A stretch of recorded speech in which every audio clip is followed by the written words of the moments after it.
Oltre 300 gli alpini che hanno commemorato in una cerimonia a Sant'Andrea i caduti della battaglia di Nikolajevka, 2 date che non si possono dimenticare, dice il sindaco di Vittorio Veneto Roberto Tonon. 26 gennaio 1943 Nikolajevka, la tridentina che perde migliaia dei suoi uomini per uscire dall'accerchiamento. 27 gennaio 1945 la tragica scoperta del campo di concentramento di Auschwitz-Birkenau.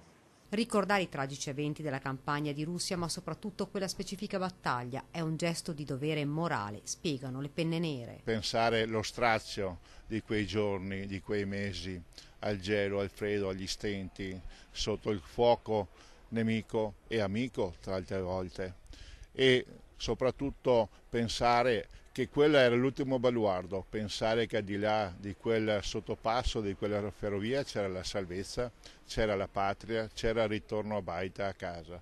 Troppi sono rimasti lì, pochi sono tornati a casa.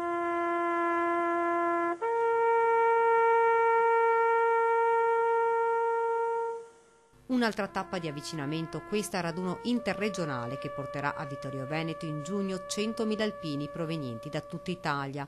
Al termine, il vicepresidente della sezione Rolando De Biasi ha letto per tutti le parole tratte da documenti manoscritti dei soldati che ebbero la sventura di essere partecipi sulle rive del Don.